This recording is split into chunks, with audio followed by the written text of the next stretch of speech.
significant that it embarrasses you to consider it, Mr. Maltz, that would be your answer. I yield back. The gentleman yields. I now recognize Mr. Thanedar.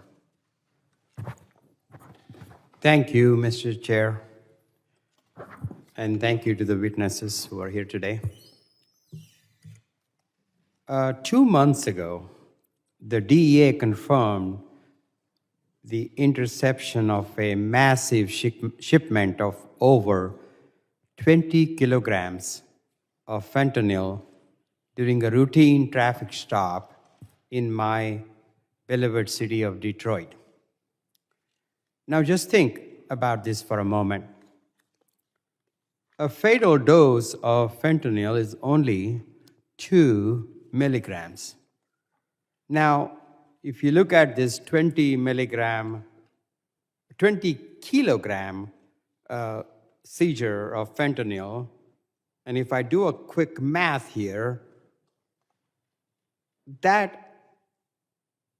20 kilograms is enough to kill 10 million people. That's almost the entire population of my state of Michigan. But let me clarify. This deadly drug finds its way to my district because there is a name, an unattended addict, a path of destruction waiting for it. That is the root cause of this fentanyl crisis, demand for the opioid. My message to my Republican colleagues is that the opioid epidemic does not begin or end at our borders. This crisis is not a border crisis, it is a public health crisis.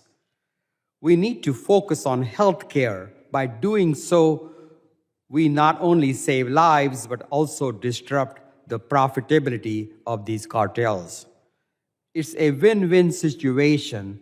We can cripple their operation while healing those trapped in this grip of addiction.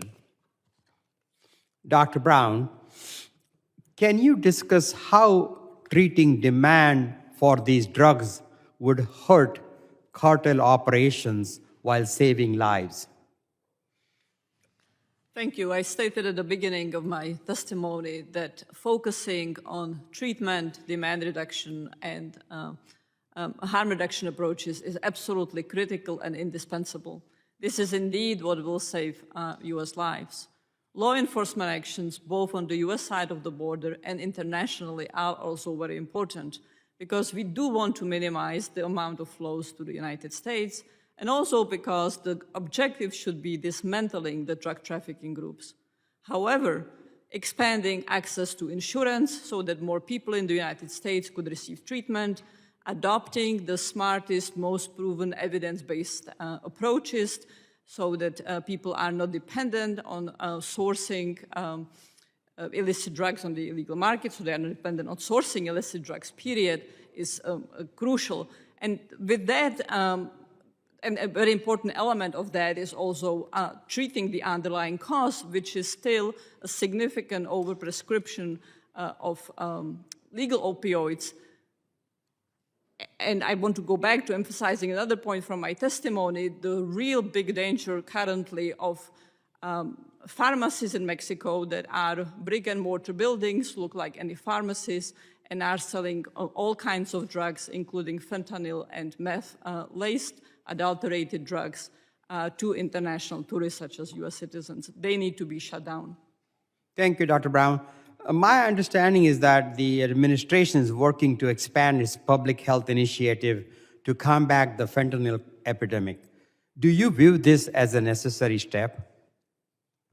Yes, the Biden administration deserves enormous credit for framing a lot of our drug policy in terms of public health. Significant genuine progress has been made, and some of them precedes initiative already from during the Trump administration with states, state legislature, and members of Congress, the US Congress, recognizing the need to adopt much smarter, much wiser strategies such as the availability of overdose, medications that reverse overdose. Thank you, Dr. Brown, and Mr. Chairman, I yield back. The gentleman yields. I now